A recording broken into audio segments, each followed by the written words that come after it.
the standard has changed dramatically. I want to say 5-6 years ago, here in Colorado Springs, you could go on the first, second page of Airbnb and find a bare mattress without blankets or sheets on it. And now it's like everyone has professional photography. Everyone's house is staged and looks great. Yeah. And now you're seeing short-term rentals partner with hotels like Marriott. Gotta evolve. It's the nature of any industry, especially one right now that's in its early days.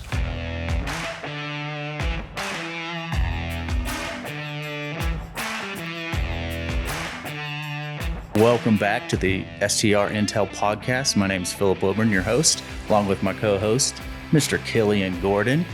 And today we're in Monument, Colorado at a house we nicknamed Coronado, 4-bedroom. This is a beautiful house. It is. The lighting is great. It's right on a lake. I think there may be a golf course right here as well. But we got beautiful mountain views from pretty much every bedroom.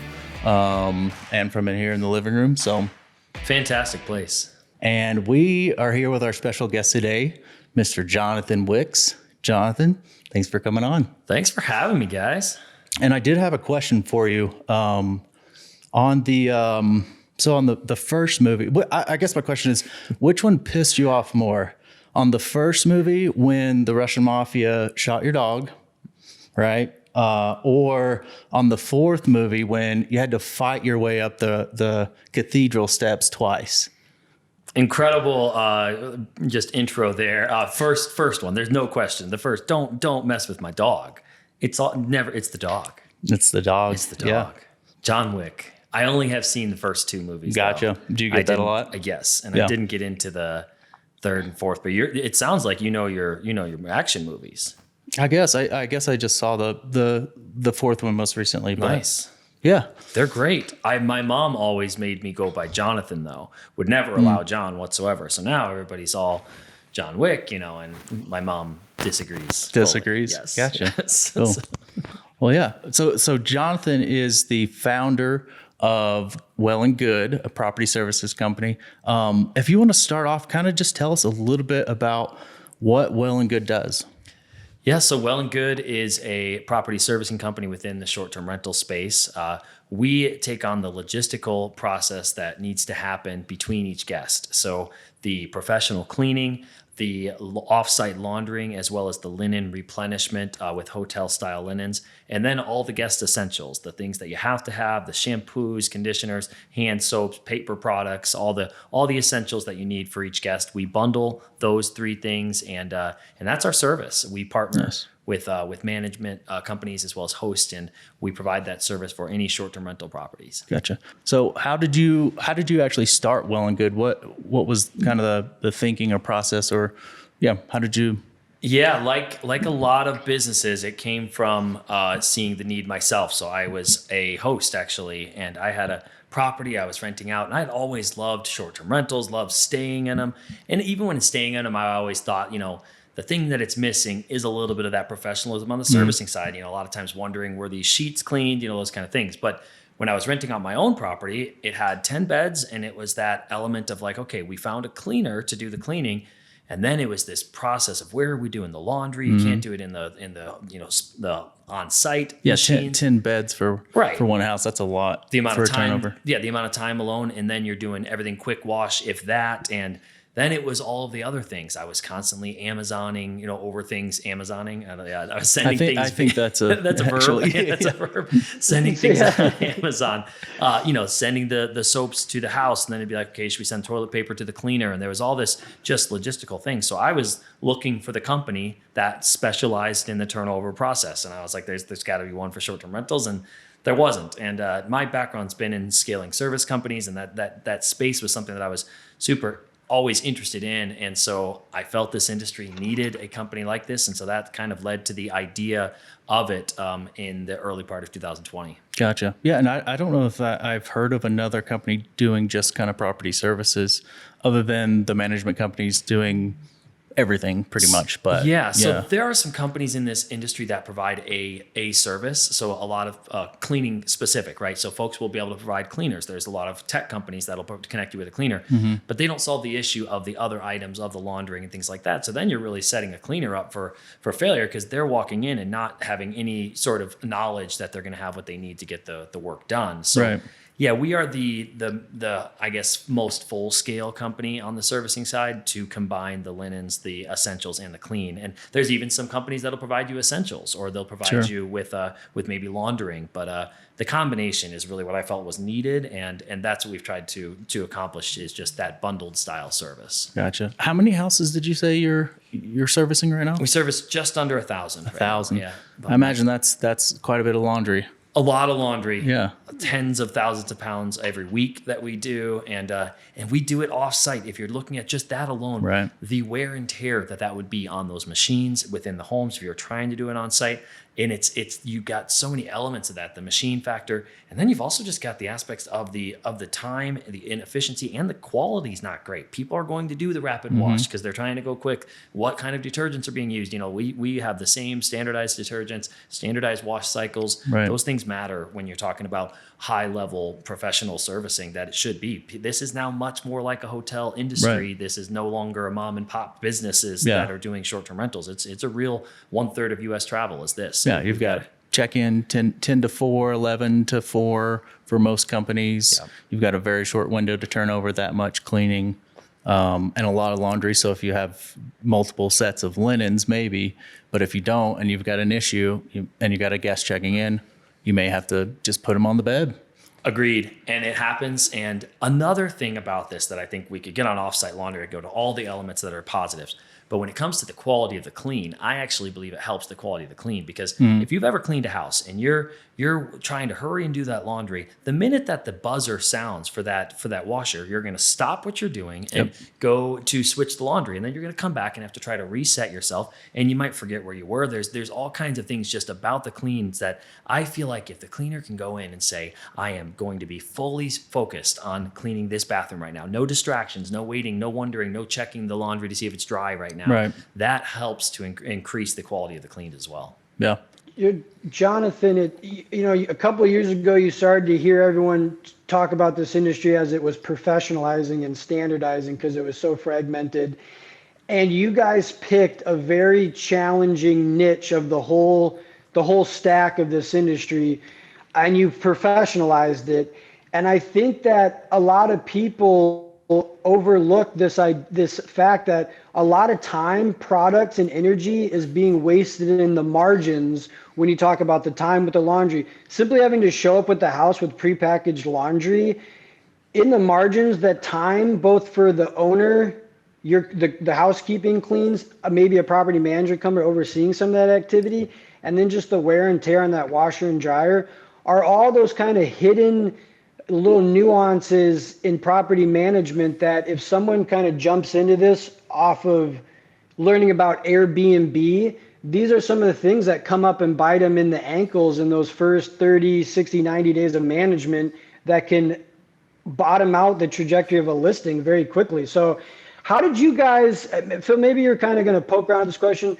How did you guys decide to set boundaries around what parts of property care you were going to handle versus what you were going to leave to the side? Because I've seen cleaners and housekeeping teams have one thing after another stacked on top of them, not just the laundry, then it's the yard, then it's lawn care. Next thing you know, they're cleaning out the pool. How do you guys decide to set boundaries and your definition, like what property care is?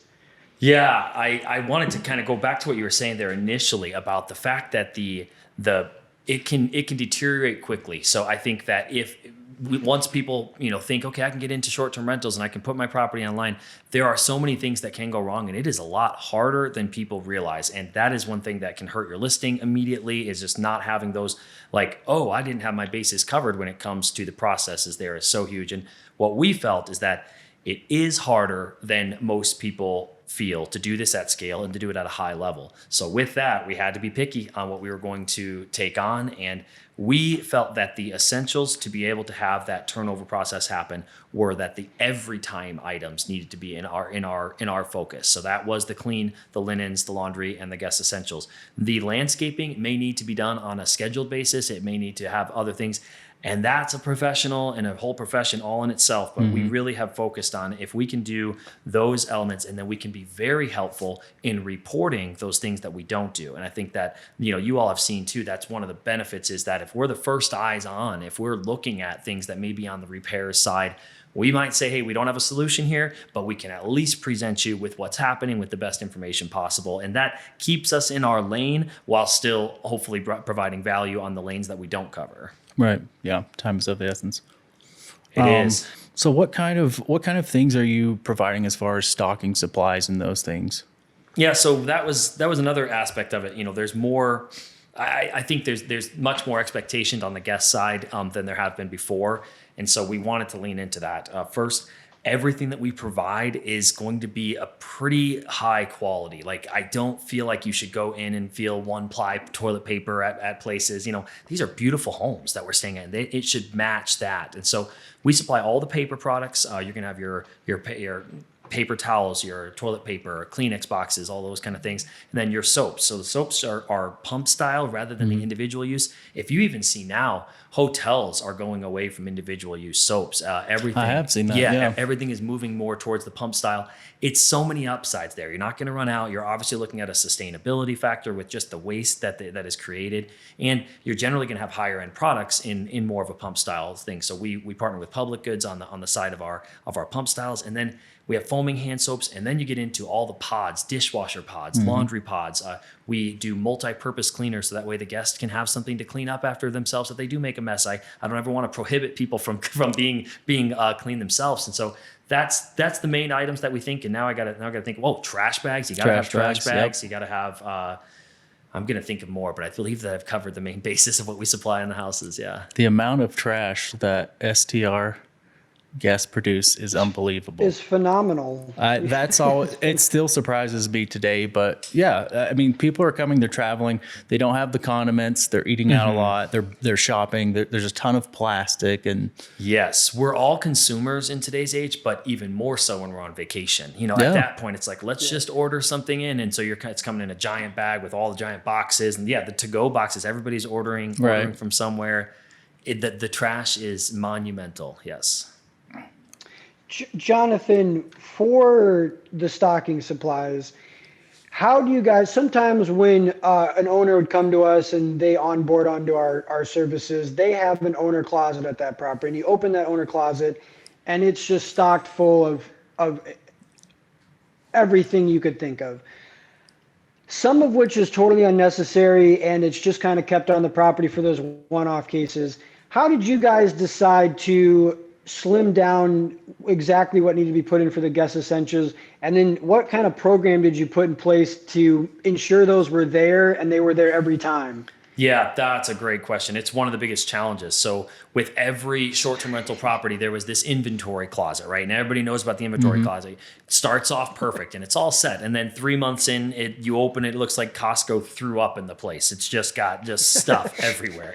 And we had to realize that there is an excess that you can put in a house too. So the idea of just ordering so much that we'll never need to think about it again is really the worst way to go about it. So we really slim down and we eliminate the inventory closet on our side. So not saying that the owners won't have a locked closet or things along that line, but for our elements, we wanted it to be about a 30-day supply that we are putting into each item that we are placing. And that allows for us to restock on a consistent basis. And that restock happens with just underneath the sink items. And we don't need to have a separate closet for our items. We have a facility for those. And so they come from our facility to the property each time. And we restock on that regular basis to make sure that everything is going to be there. And it has really streamlined the process. One of the other things cleaners don't love is being an inventory stocker. So that's a challenge. A lot of times they don't want to always have to report back what's needed and all the shipping that's required and all that kind of thing. And we really felt like if we could if we could eliminate that inventory closet being so tedious, and then another locked thing that we have to access, it just is, it's a possibility for trouble. And so we eliminated that and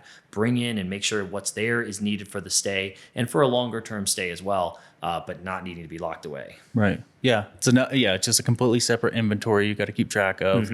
I've seen packages get stolen so many times that are owners or we're shipping to houses. They always get taken. Totally. Shipping to houses is a tough thing regardless. Asking the guests to bring something in, you're involving them. They don't want to do that on vacation. And then the inventory closet also has a challenge too of linens. So a lot of times folks are putting in their 3 sets of linens. So they're saying, I've got all 3 sets of linen. Thinking again, they're set for life. And all of a sudden they look and there's usually this, you run out of the similar items first. So you're going to run out of your washcloths first. And you go into a place that has no washcloths. And the reason why is because somebody thought 3 should be fine. And at that point they realize, nope, it's you're going to need to be replenishing. And the only way to be replenishing is just to make sure not to rely on an inventory closet. You really don't know what the inventory is. Yes. On the topic of stocking, one challenge that we've encountered is kind of a 2-pronged challenge, and that's putting just enough essentials in the property to get the guests taken care of, but not enough to where the owner is satisfied that everything's stocked in the property. So then we would go to the more extreme and have a lot of extras on hand at the property. And for whatever reason, if you leave 6 rolls of paper towel, then 6 rolls of toilet paper will disappear. If you leave 2 rolls, then 2 rolls will disappear. How did you guys kind of find a happy medium of what would be the sweet spot for enough guest essentials versus too few? Yeah, this was a challenge at the start, definitely. There's pendulum swings on either side, and a lot of people have different opinions on what is right. And so I think 2 things. A lot of listening, a lot of talking with conversations with management companies like Hosty that are saying like, hey, here's the feedback that we've accumulated over the, the course of our multiple types of owners and guests and things along that line. So listening, but then just reps. We've done 60,000 turnovers since we started 3 years ago. And it's a lot of just doing it and figuring out and having feedback from our teammates that are saying, hey, I'm in this property and we realized that, oh man, we continually were running out of trash bags. And that's because we were setting out a certain amount of trash bags and we needed to up that. That is the one thing we don't want to run out of, is the ability. We talk about all the trash they create. The worst possible thing is that it's thrown all throughout the house because they didn't have bags for it. So we definitely have gone through those balances. We use some data that does show us at the high levels, inventory tracking, things like that. But it really has to do with scheduled repetitive replenishments that do not add excess, but then they also are going to make sure that we have everything that we need on the guest side. Great. Love that. Yeah. Right on. On kind of quality control, how are you QCing kind of the housekeepers' work on a daily basis on regular turnover cleans? Yeah, a couple ways. QC is so important, and it shouldn't be attacked from one direction. I feel like there's a lot of ways that we catch things. We track how many things we catch prior to the guests. So every time we do it, it's like we just saved a potential guest issue, and it starts with, we do take photos of every room within every home that we service, and that is uploaded and processed in a quick time on our team. So our team is reviewing those photos, and you cannot tell everything by photos, but you can tell some certain things. And there's some things that you can catch on the spot. And then also we do inspect homes. Our service inspects homes as part of the service. We are in generally about 65 to 70% of the homes we are getting into on a secondary visit, just to put a second set of eyes on it. And that's important. We have those QC checks that are in place on our end. And then we have oftentimes where we'll have folks even on our management partners that are giving us the feedback too on the QC side. And so the goal is that all of those stopgaps happen before the guest ever has to worry about an issue. And we have found that we can catch a lot of no doubt. There is even the best cleaner, the best housekeeper is going to potentially miss something. We're in probably a 3,000 square foot home right now, and that's a lot of thousands of square feet, and you might miss one, and that's a real thing. And a lot of times the standard, when we think of a hotel room is 400 square feet, maybe. We're talking 10 times the size. And every room is standardized, the same lamp, the same bed. That's right. Yeah. That's right. And so we know that perfection is something that we're always striving for. We're never going to achieve that. So there's that QC helps us just to continue to raise the bar beyond where the great professionals do set it. Yeah. Great. I love that. You bring up a good point there. We're talking about the hotel industry came in with standardization, 400 square foot rooms, Right. bed, bathroom on your right, basically all the same. We as operators in these spaces have to bring the standardization and the professionalism to the properties because there is no standard vacation rental.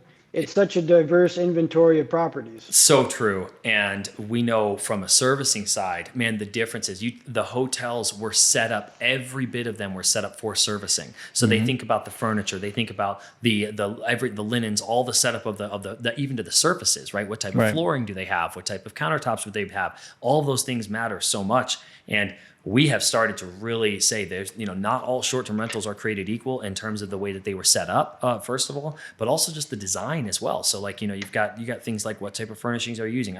I love seeing homes like this that were thought through on purpose, not just for what's going to look good, but for what's going to be sustainable long-term on the servicing side, because something that just looks great in photos, you use the example of duvet toppers that are the different colors. It looks great in photos, but eventually those things are gross. So like thinking through the servicing during the setup helps a ton there. Okay.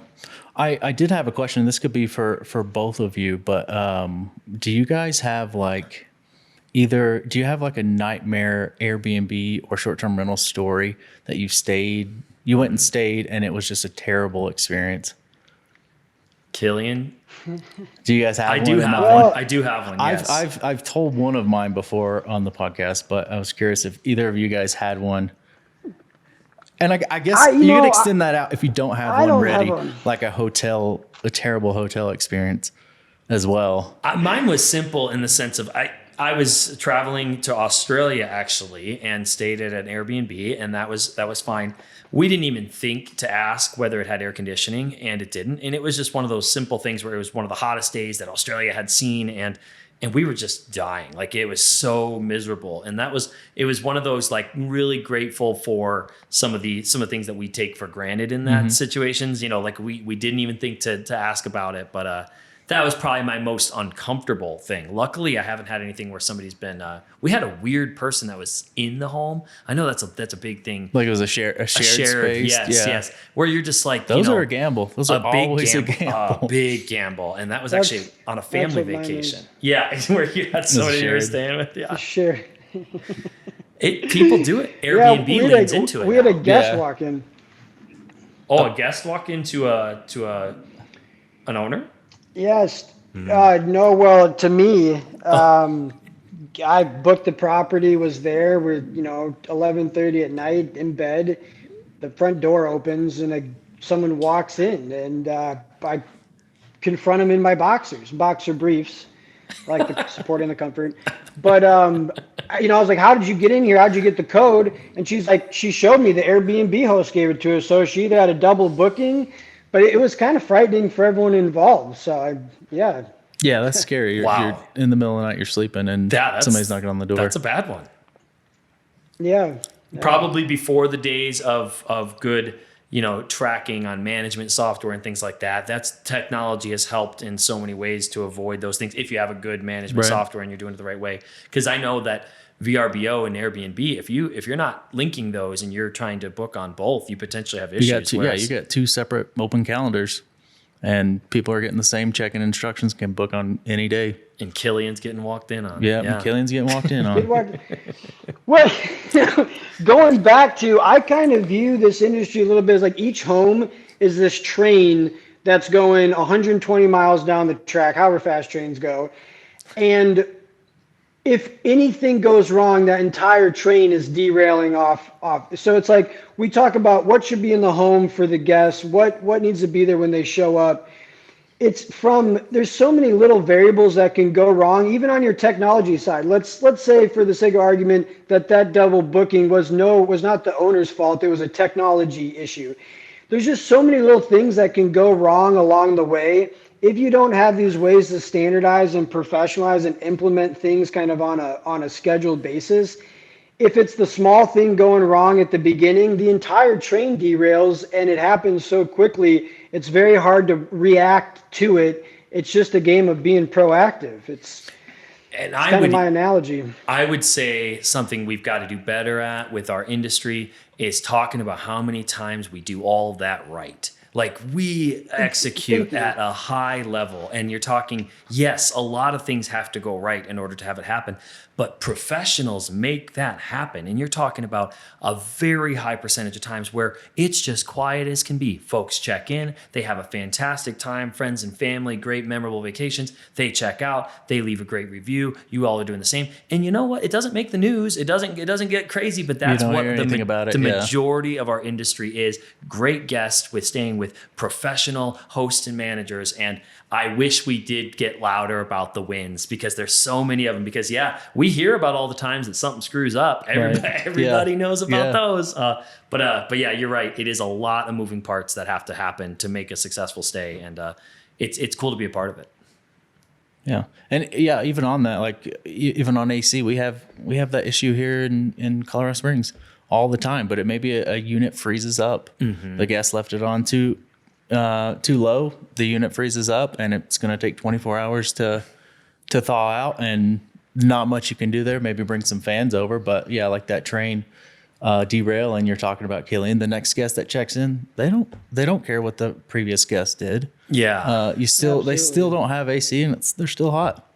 And the ability for the manager oftentimes to pivot in those situations is just so huge. And I think that's one of the benefits of staying a lot of times with managers who have multiple properties, is there is sometimes variance in terms of, hey, if something does go wrong at a house that you can't control, there's much more options. You think about a hotel, they can just be like, okay, we're going to move you to room 202 now, and like, which is much more, or it may be seamless. You may not even know about it. Sure, right. Where I think that management companies that do have a lot, I mean, you guys service hundreds of homes or manage hundreds of homes, and it's like that allows for a little bit of that flexibility. If you see the train might be about to be derailed and you can just divert it, that's a huge thing. Playing what's the thing, the engineer, or what's the person that's in charge? A conductor. Yeah. We're vacation rental conductors. Love that. Jonathan, how many states are you guys currently in? How many states? I know we're in 12 metro markets. I believe on the state side that represents 6 states, I think, and a little bit of variety within our markets. We wanted to we expanded for different reasons. A lot of times based off of partnerships. We came here to Colorado Springs based off the partnership with Hosty and large management companies that want to lean into that servicing side. But we also have gone into just markets that we feel like are either emerging markets or will give us some unique perspective on things like labor or things like the size of the market or the newness of the market versus seasonality, things like that. It's cool to have a diverse set of markets, and we have those listed on our site. A shameless plug, wellandgood.pro. You can check out the different markets that we do service, and it even allows you to book the home. So if you click on this very home, it would take you directly to Hosty's booking site, and you can book right there. That's awesome. This is kind of an abstract question, but what differences are you seeing in cleaning processes geographically? Like, obviously in some areas your winters are more extreme. Some areas there's no winters. Some areas there's a lot more sand involved with, beach properties.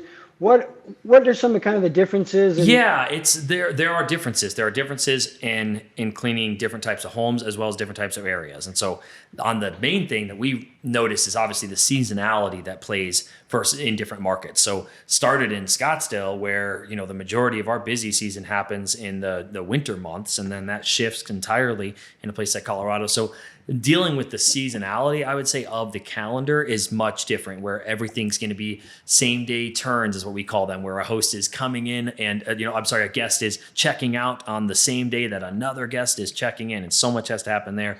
That happens a lot more during busy season. So I think we've tried to standardize the actual weather parts and things like that. We can't control it, obviously, but we can try to navigate through that, have products that work in all areas. One of the things is we want our bedding to be comfortable in any environment. And that's an important part too, not having something that's too thin for a season or too thick for a season. I think you can have the right type of thing for that area year round. And it is definitely things like that we've tried to standardize to allow, the variables come, but we try to minimize those a bit.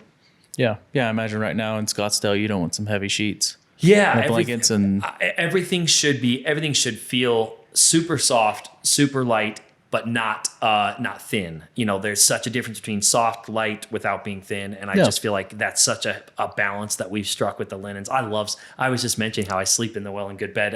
My house is a Well and Good property because I want to feel what the sheets feel like. And I'll tell you, they're fantastic. Yeah. We found some good balance there. All right. Let me know how I can get a part of that. I'd like to test We need to talk about this. Yeah. You live here in Colorado Springs. I think we need to get you a little Well and Good action. I just want to test out the product, 100%. I'll give you all the feedback you need. I love that. We're gonna make this happen. Yes. Let's do it. Okay. So for Well and Good, as far as like stocking supplies that you're currently supplying, amenities you're currently doing, do you have anything kind of in the pipeline that you're planning on releasing, or anything you would like to offer guests? Yes. So I'm always committing to something. Yes, that right. I am always trying to temper myself to not do, because I want to be able to provide everything. But we know one thing we're doing this fall, actually, as the weather turns and things start to get cooler, slippers are going to be provided for all the guests that's coming. And we're gonna have it initially in certain homes, and then eventually, hopefully, to all the properties that we service. There's nothing more plush and luxurious feeling than that white set of brand new slippers that you just slide on at the nice, 5-star hotel. We're bringing it to short-term rentals, and a home like this. Again, this is the highest end, and we service the highest end homes in the industry, and so we want to match that feeling. And slippers are coming. Slippers, okay. Slippers in the fall. Wonderful. I'll test those out too. Yes, let's get those at my house, and I'll sure provide some feedback there. Love that. Cool. I like that. So no robes yet. Robes probably a little down the line. We have a robe collection, so that is something that we offer for folks if they would like it. And it is a tricky inventory process in terms of, do the guests keep it? Do the guests not keep it? Do we have to track all that? But we do offer robes on select, more for like VIP guests and things like that. So it's not part of our standard service, but it is something that we offer. And that's what we call our spa package, which has eye masks and earplugs. Oh my goodness, you travel with a bunch of friends, you get a snorer. I haven't seen any of this. Spa package is we teased it, and we have it for select kind of VIP. If a host is really trying to wow somebody, we can slide that in. Okay. So, yeah. I love that. Yeah. Are you doing like snack baskets, gift baskets as well? It's something that we're actually leaning a little away from. So we started feeling like, man, if we could supply the gift baskets, bottles of water, chips, things like that. What we found is the juice sometimes is not worth the squeeze in that sense. You're wanting to provide something, and I think that's helpful. But a lot of times the most customized and thought through gifts are the ones that make the most impact. Whereas something that is kind of generic and feels and looks generic can maybe not move the needle as much as the cost factor is. And it's a difficult process to lug around 1 million bottles of water and things like that. So we still do it occasionally, but we're kind of leaning more towards, if we're going to do something that is a kind of gift or welcoming package of any kind, we'd want to partner with the host to supply something that's a little bit more customized from their side, in terms of whether it's for the guest or maybe has branding on their end and things like that kind of moves the needle ultimately for the guest. Gotcha. Okay, that makes sense. I like the bottles of water at a house, but I also feel like that's you get sometimes people that aren't happy about the bottles either. A lot of people don't like bottled water. Hate the plastic bottle. There's questions about that. Yeah. Sure. Yeah, I like the Marriott spent a lot of time looking at this. I mean, you got Marriott, who's been in this industry for quite a while. They've arrived on the conclusion that one bottle of water is about the best return you could do for a guest in terms of cost and experience. Whereas, sometimes these fairly generic or extravagant gift baskets, it's hit or miss. Is the juice worth the squeeze? Yeah, you got to think about transportation and just all the different things. Things were melting. We were doing granola bars, and those are melting on the transport and things like that. And it is a lot. It's a lot to do to see what type of return back. I like the idea of simplicity, something that's a nice touch. Like, we're thinking about you, maybe that one bottle, but they don't need 1 million bags of chips. They'll probably order them on Instacart here in a couple minutes anyway. So yeah, true. Yeah, Instacart, absolutely. DoorDash, right over. Yeah, okay.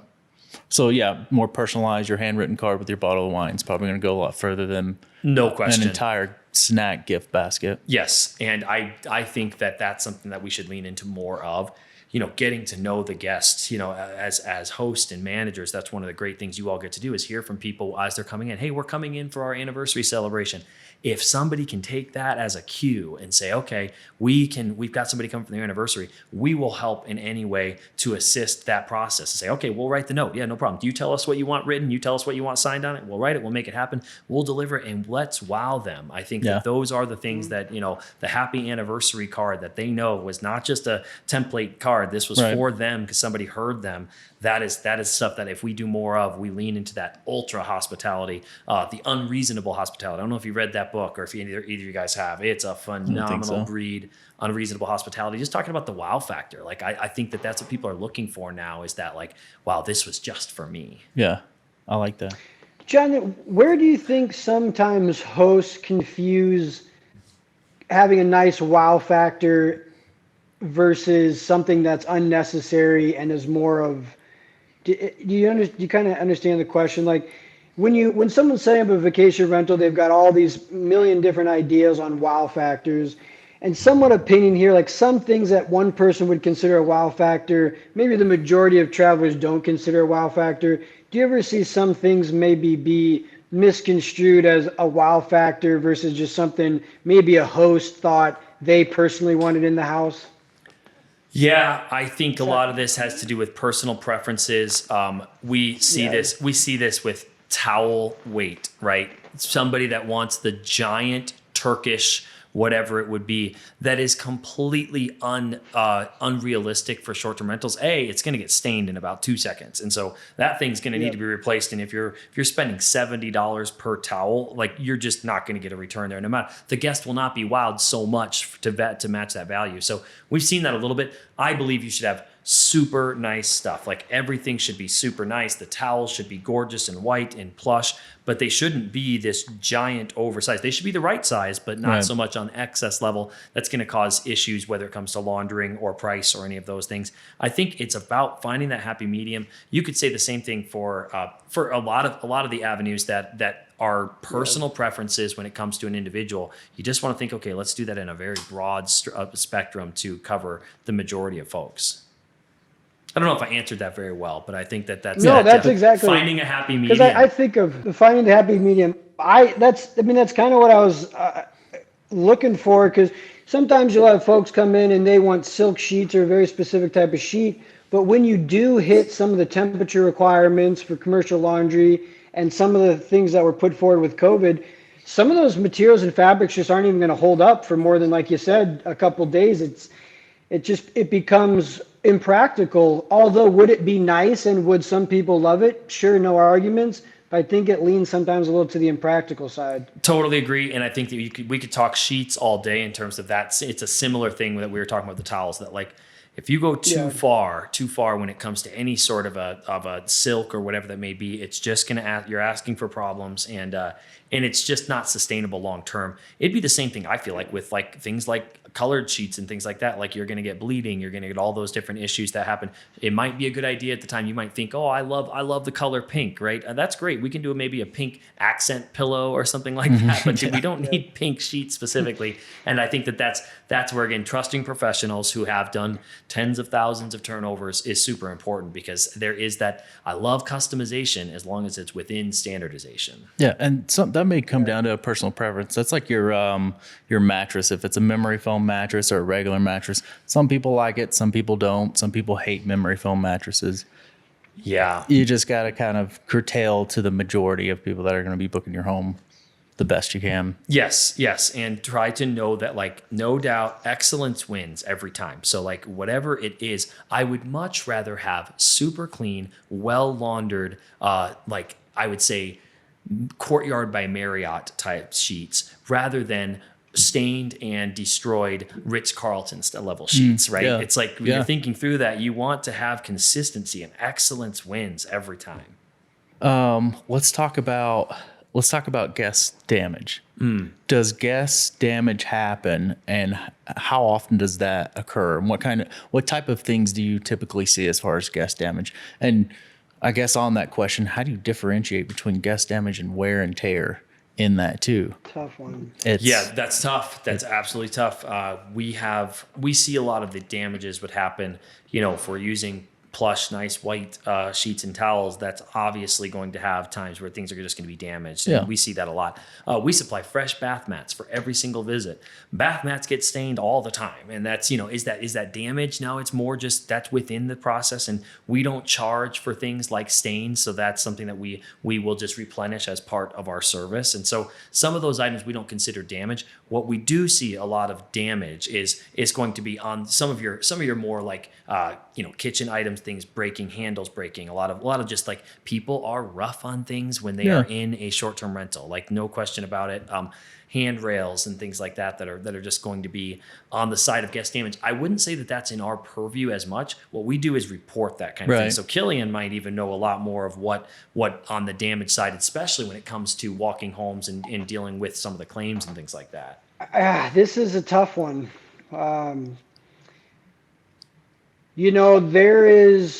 It's kind of a scale. There are things that take a decent amount of wear and tear that over time are probably going to wear out. But then there's incidents or guest events that shorten that life cycle of that item or thing or amenity. And so it becomes this very troubling gray area sometimes. I think I'm actually going to go back to one of your answers to my questions. I think it really comes down to listening to your owner.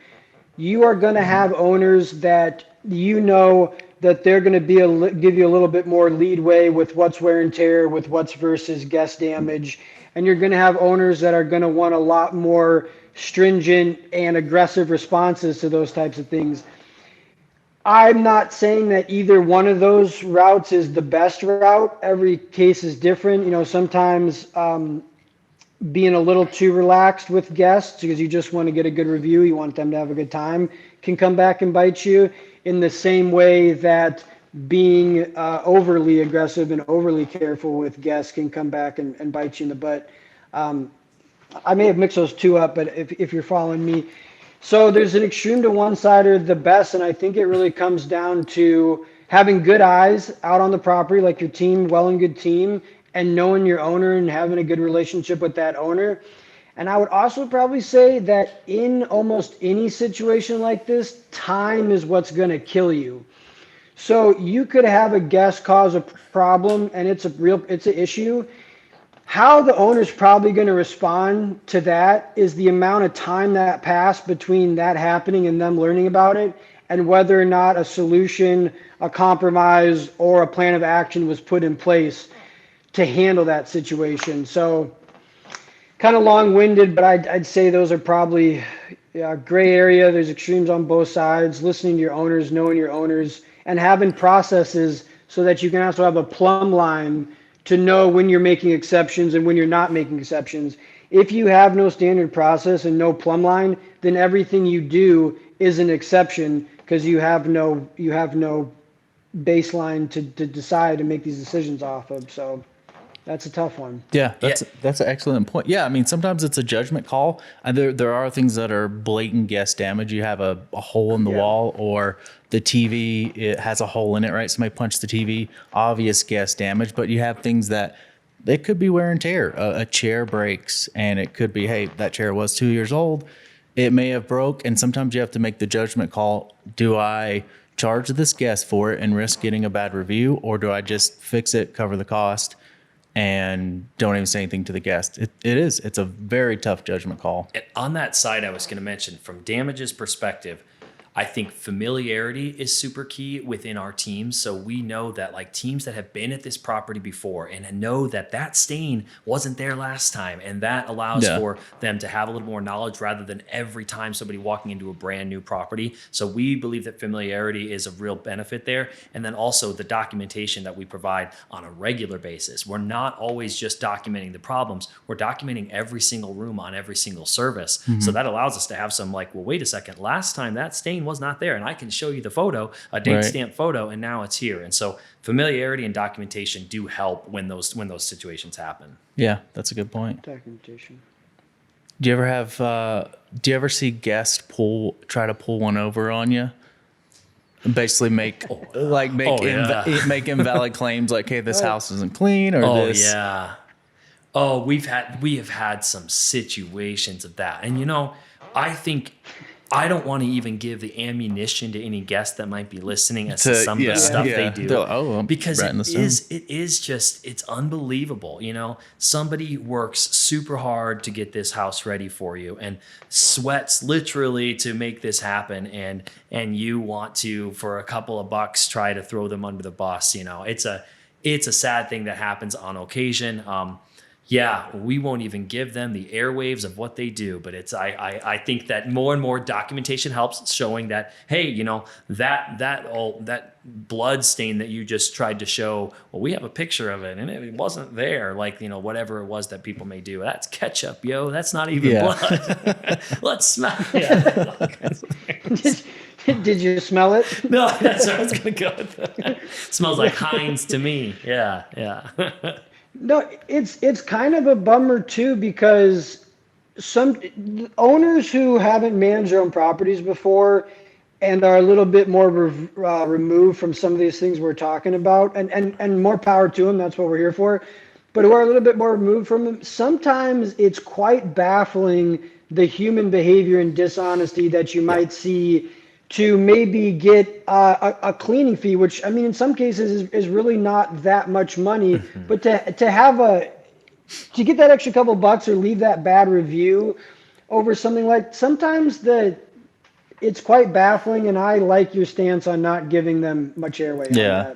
And I will say too, we have to be really doing a better job as an industry to highlight the guests that really are not the type of guests that we want. There was a survey just came out about Airbnb that a lot of the bad guests actually have 0 reviews, because what happens is they're a bad guest. The owner or the manager knows that, and what they do is no one reviews anybody. So everybody just stays quiet, knowing that I don't want to throw them a bad review for worry that they might throw me one. And that is not even the way that the algorithms work. They can't even see what you said, but that's just a lot of unknowns that people are worried about. And it leads to these folks, these 5%ers, or even less probably, that are the bad guests. They still are able to work through the channels because we're not accurately calling them out and saying, hey, we are a hospitality and we want to cater to the guest always.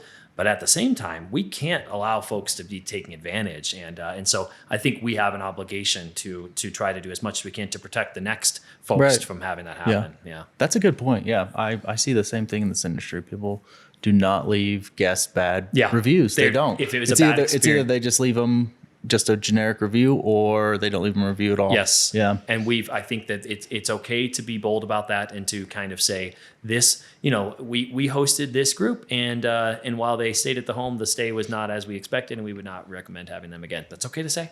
It's fine. Yeah. Is what it is. Is what it is. I guess a question flip side of that coin. Do you see, what if a guest does report something, misclean or something that turns out there is some truth to it, they provide photos or evidence?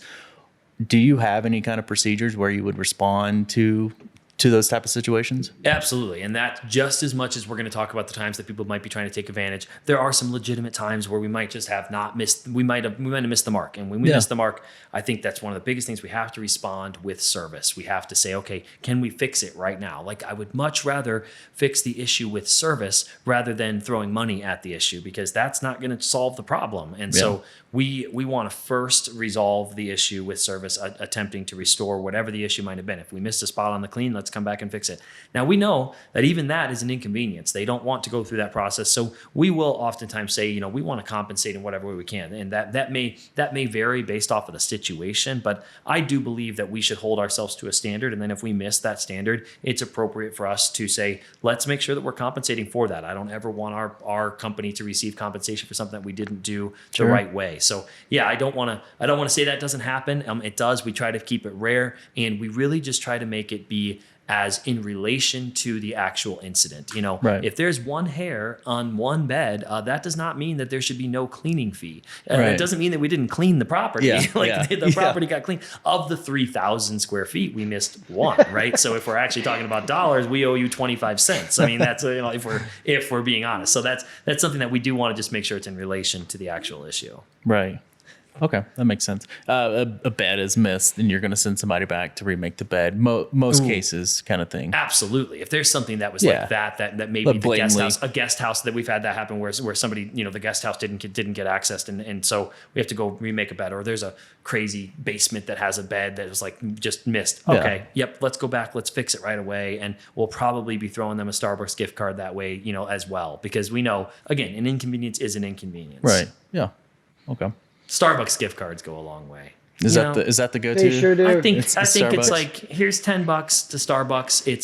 It's a goodwill gesture that just says, hey, I care about you, and it's a simple thing. Who doesn't like Starbucks? It's gonna get used, and yeah, we do. If we feel like we were really messed something up and we're gonna resolve it with service, we oftentimes try to have a little bit of that olive branch to be thrown as well. Yeah. I love that. Although there's that new kind of kind of- coffee. Have you tried the new Starbucks coffee? Wait, you're not. Are you, Olivito?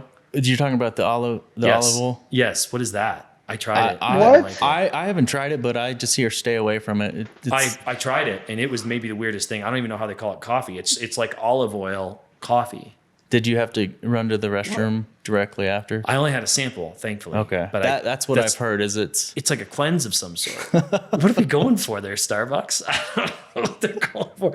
Yeah. I'm anyway, gonna pay $7 to. yeah. Well, there's one way to do it. Extending them an Wow. olive branch. Yeah. Give it a try at your own I think risk. it came from Italy or something, and now we're. Yeah. This is trying to- olive oil based coffee, or is That's it correct. coffee with olive oil in it? I think it's coffee with olive oil in it.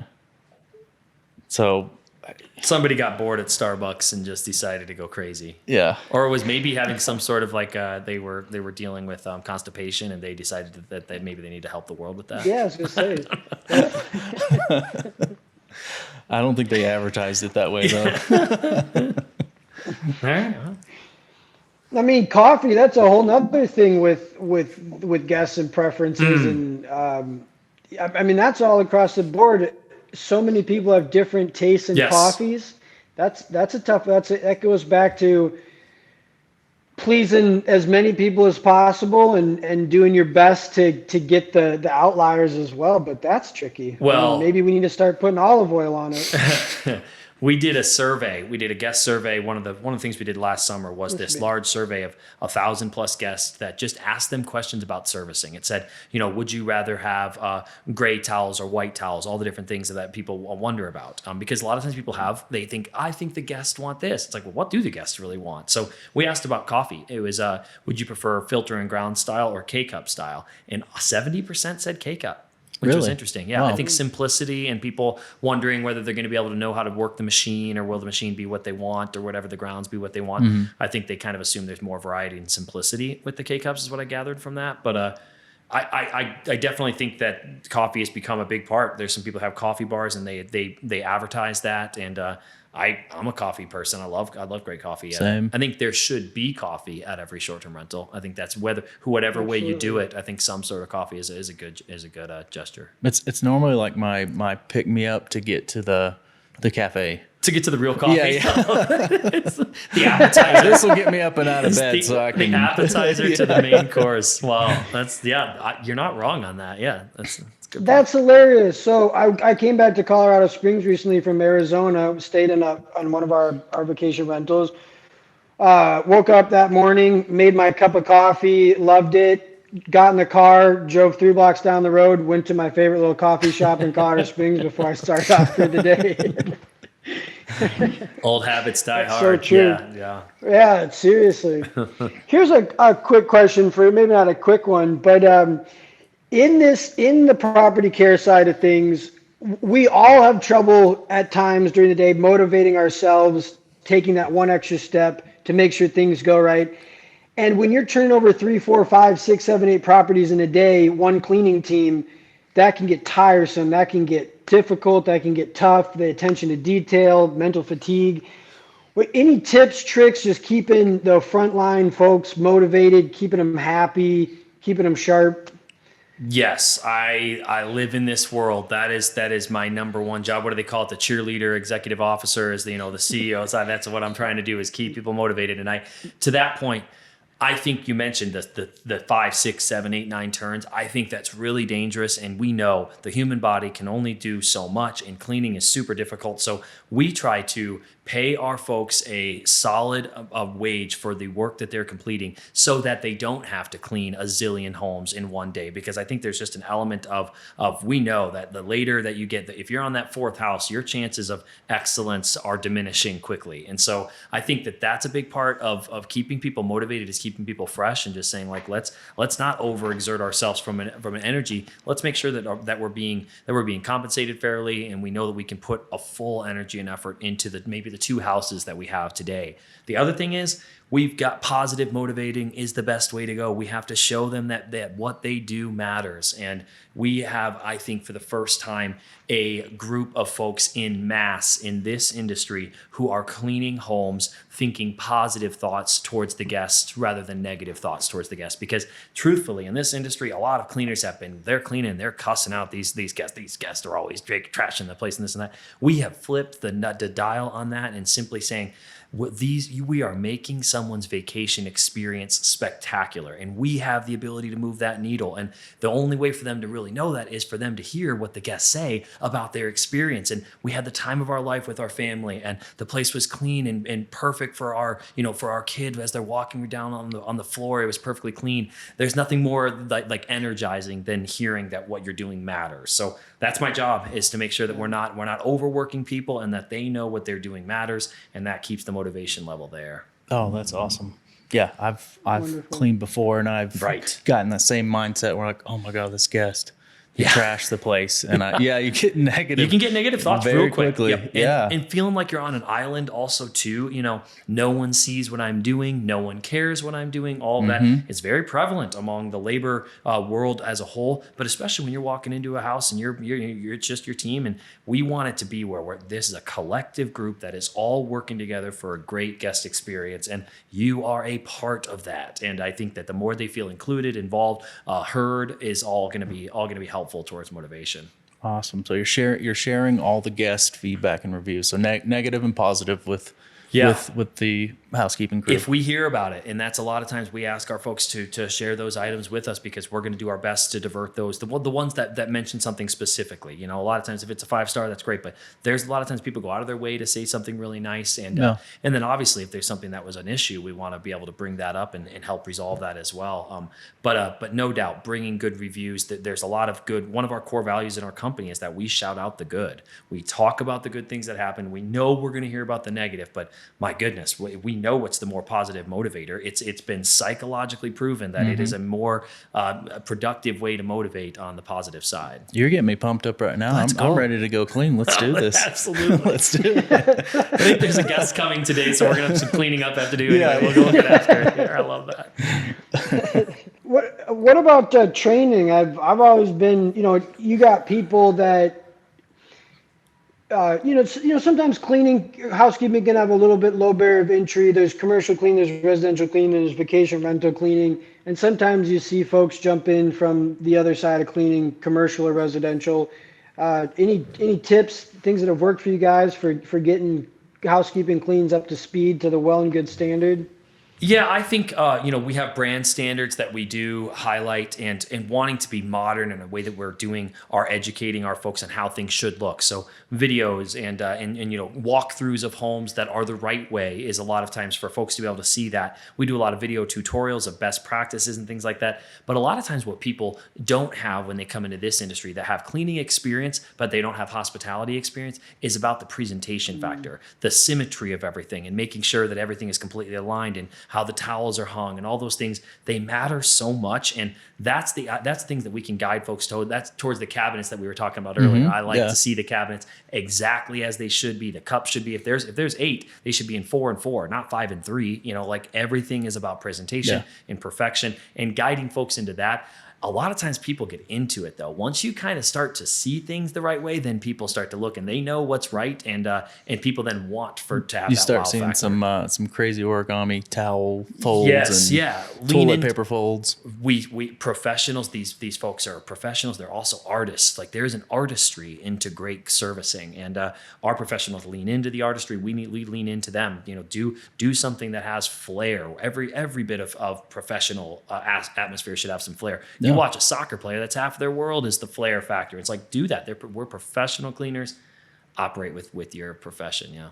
Yeah, I saw the toilet paper triangle with a little stamp on it. Yeah. Yeah. It looks good. Things like that, you know, it's a quick thing to teach somebody. And once they do it, they'd rather wow somebody. You know, like we always think folks would rather be great at their job, right? It's not like people come in and say, I'd like to suck today. Like that's just like people want to do a great job. We want to give them as much, you know, ammunition, as many tools, as much education as possible to be great at what they do. Amazing. Did you, we're going to kind of wrap it up here, but did you have any questions for Killian or I while we're at it? Yeah, I think, well, I mean, I know this is an interesting time for our industry as we see compression and we see competition. And so I would just be curious to hear, when you're talking to investors now who are kind of dealing with that, what are the things that you guide them towards in terms of the trends now to be able to optimize? I think professional management is one of them, but what are things in specific maybe that you guide them toward that maybe weren't as big of a deal 2 or 3 years ago, but now really matter? I mean, it's going to be, especially from 2-3 years ago, it's going to be a lot harder to find a deal, right? Yeah. To find a property at a decent price, it's just going to be a lot harder to find, but it's still possible. There's always deals out there, and then it's going to be kind of market specific. What kind of portfolio are they trying to build out? Where is the market? With us, we have kind of two different markets that diversify one another. They offset each other's busy, slow season. It may be something like that, but it really just depends what that investor is looking for. How big is their portfolio currently? Yeah. How are they looking to expand it out, and then in what markets? So we would be pointing them out. Hey, you know, we think this market and this location in that market is going to be a good spot. It's tricky too, because you may run into short-term regulations where, hey, you know, this may be the perfect house, but we can't get it permitted, so it's not going to work. So it's kind of in the moment on what they're looking for and what market they're looking in. Would you mind if I followed up? I got curious about when you're talking about properties. What would you say the sweet spot is right now for size of home? Is there a sweet spot? Has that sweet spot moved in the last little bit? What would you say you'd have in terms of a sweet spot? Not knowing there's a ton of variables. I know it's a loaded question, but I'm just curious. I mean, it's also going to depend on the market too. But yeah, I mean, in this specific market, I'd say, you know, with saturation, 1-2 bedrooms are probably just oversaturated. Yeah, that's definitely not the sweet spot. It's probably still going to be your 4 or 5 bedrooms. But there's so many different factors, like, if you're in Scottsdale, if you're in Arizona, and you have a 4 or 5 bedroom house without a pool, it's going to be extremely hard to compete, because that's almost a standard now. You have a pool. Maybe amenities is almost just as important as size of the property. Then. Yeah. But absolutely, you just got to think about, like, from a guest perspective, why would a guest want to book here? Yeah. And what are they going to be attracted to? What local, whether it's like Garden of the Gods, local attractions, or whether it's like the stadium where they have a bunch of concerts in Phoenix, which I think last year the Jason Aldean concert was the highest grossing stay of the entire year, over the Super Bowl, over the Waste Open. So it really just depends. You just got to look, why would people want to travel here? And what's going to bring them within vicinity of those type of amenities. Yeah, totally.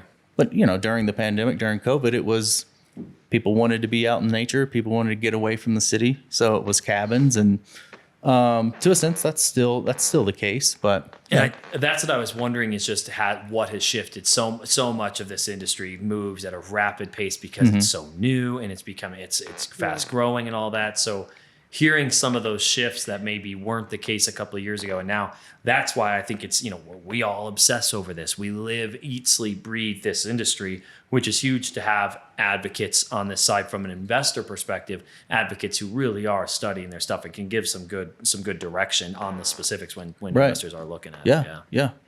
Well, you can, 2-3 years ago, you say there was like 10 things you had to have a good vacation rental. Well, we went through some very weird economic and travel things in the last 2 or so years that really changed things around a bit. And you might be able to take, I agree with Phil. I think generally speaking, 4 to 5 bedrooms is probably a good sweet spot. But you take that same 4 to 5 bedroom 3 years ago, you could probably go thrift your furniture. You could go, you could have black sheets on one bed. You could have white sheets on another bed. Right. You could have pink sheets on another bed. And you're still going to do reasonably well. The demand was there. People were traveling. There was very little international travel. So we had that pool of vacationers. I think everyone needs to really take a step back and say, we're in the real estate investing industry, and what does real estate investing historically look like? And that's looked like 2, 3, 4, 5 year buy and hold, Totally. 2, 3, 4, 5 year decisions, thinking out like that. And so the biggest thing I've seen change a little bit, that's kind of contradictory, but I'd say one of the bigger things to point to is how are you going to go and are you going to set up these homes? Are you here because you've heard rumors that there was a lot of cash flow in the vacation rental space, or are you here because you have researched the real estate investment space and decided that vacation rentals is the best fit for your investment strategy, or you want it to be a portion of your investment strategy? And you got to do it right from the beginning. I cringe when I hear someone say, we'll do that when the money starts coming in. That's not how this industry works. And you gotta come in it from the beginning, and you gotta do it right from the beginning. And that comes down to your furniture, how you set up the property. Yes, location matters. Absolutely amenities matter. No doubt about it. But I definitely think it comes down to how you approach it from the beginning. You can get professionals like ourselves to run comps on homes for you, give you quality advice, give you feedback. But at the end of the day, if you're going to look for ways to cut corners to get your vacation rental up quick because it's a quick turnaround for you, it's going to come back and bite you in the butt. So as property management groups professionalize, as property care groups like yourself professionalize, we also are actively looking for and screening for professional investors in real estate who also know that there are some nuances with real estate investment that are just a part of the beast of being in this space. So I think that people going to get in this space need to be a little bit more serious about how they're getting into it, their expectations, their setup.